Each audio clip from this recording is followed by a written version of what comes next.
Olá pessoal, então para a nossa aula 5 a gente ainda vai continuar olhando um pouco das configurações do Tiva e hoje é principalmente a questão do clock. Vocês vão ver que ele é bem flexível com essas configurações que podem ser feitas. Nós vimos já na aula anterior que todas essas configurações que a gente pode fazer de qualquer um dos módulos do microcontrolador é feita através da escrita em registradores. Aí esses registradores estão mapeados em determinados endereços da memória. Então, por exemplo, a gente viu que ali os GPIOs da porta A começa lá no 4000 e o GPIO do porte B começa lá no 4000 E cada conjunto de periféricos vai ter endereços de memória para ser escrito esses registradores. A gente viu também que tem uma macro que é utilizada para fazer essa escrita nos registradores. E a primeira aplicação que a gente fez foi piscar um LED, né, utilizando o LED verde do RGB que tem na placa. Então agora sobre os clocks que a gente tem no Tiva Launchpad. Então o microcontrolador que tem no Tiva Launchpad, ele é um TM4123 GH6PM e ele tem essas opções de clock que vocês estão vendo aí. Então ele tem um oscilador de precisão interno, até a precisão passa longe dele, ele está falando em 3% aqui, que ele é de 16 MHz, mais ou menos 3%, então a precisão passa longe. Né? Precisão de oscilador, quando a gente vai ver osciladores comerciais ali, se fala em partes por bilhão. Né? Então vejam a diferença aí de uma parte por bilhão para 3%, esse precision aí não faz jus ao nome. Temos a opção de utilizar o que ele chama de main oscillator, então oscilador principal, sendo que ele pode ser uma fonte de clock externa com um único canal, que ele chama single-ended aí, que daí então a gente teria um oscilador externo que conecta nesse pino, ou até ele consegue drivar cristal. Qual que é a diferença entre cristal e oscilador? O cristal ele precisa de pulsos ali, de impulsos para ele funcionar. Então normalmente você vai ligar ele em dois pinos do microcontrolador. Já o oscilador ele já é alimentado e ele não precisa desses impulsos aí para ele iniciar a trabalhar. Então ele consegue funcionar de forma autônoma ali, gerando então essa linha de clock. O, o chip ainda possui um oscilador interno de 30 kHz. Note ali que o erro que ele fala é 50%, pelo menos ele não chama de preciso dessa vez. E normalmente é usado para quando você vai trabalhar no Deep Sleep, né, no modo de hibernação ou então de repouso do microcontrolador, quando você quer também economizar energia e diminuir bastante o consumo que ele trabalha.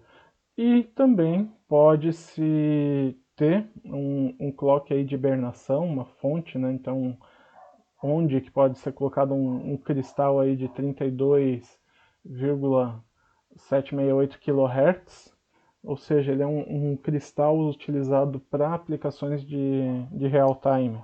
Né? Então, isso daí é uma entrada externa que na placa do Tiva Launchpad tem ele montado. Tá? Se vocês olharem lá, ele parece um capacitor bem pequenininho com duas perninhas.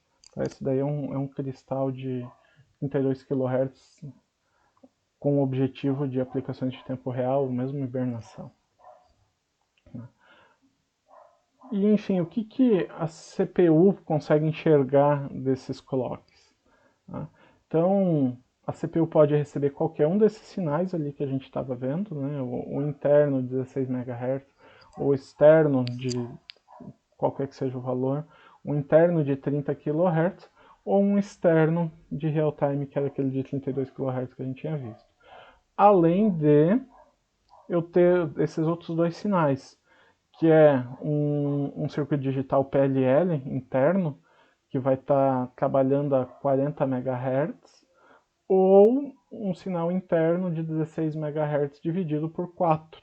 Né? Então ele vai pegar aquele sinal interno e dividir por 4.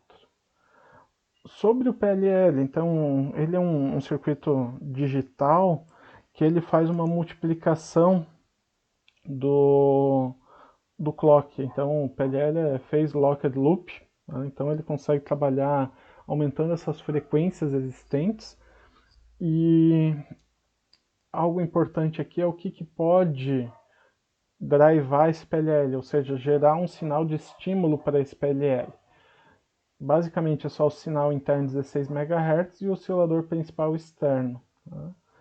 E esse PLL, então, ele se ajusta automaticamente a 400 MHz, que vai ser a frequência de operação dele.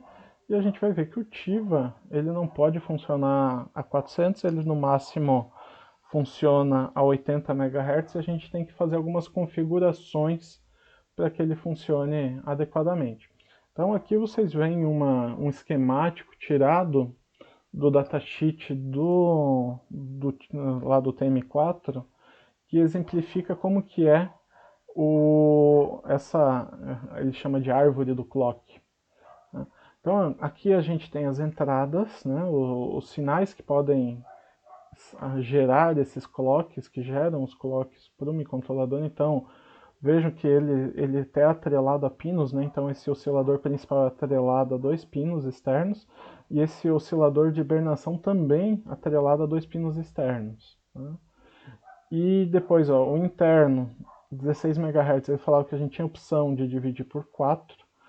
E vamos ver o que pode então drivar o PLL, que é esse bloco aqui de 400 MHz. Como ele já tinha falado anteriormente, ou é o oscilador principal, ou então esse clock interno de precisão de 16 MHz que pode chegar ali no PLL. Aí depois a gente tem todos esse OSC Source, Cristal de novo, Div400, Bypass, SysDiv, use SysDiv, são tudo opções dos registradores de controle dessa árvore de clock que a gente vai ver a seguir. Então, no próximo vídeo eu vou mostrar como que é a função lá do TiVAware Peripheral Driver Library, para vocês fazer o correlacionamento, e a gente vai pegar e ver com o que ele fala na inicialização, tá? E também com o registrador, o que ele vai estar escrevendo dentro desse registrador, para vocês verem como que faz essa configuração e quais são as opções de entrada do clock, né? Vai ser a syscontrol clock config set. Né? E a gente vai trabalhar basicamente configurando o RCC, esse registrador RCC, e o RCC2. Tá bom? Então, próximo vídeo eu vou mostrar a função e os registradores, da onde que ele vai tirando essas informações.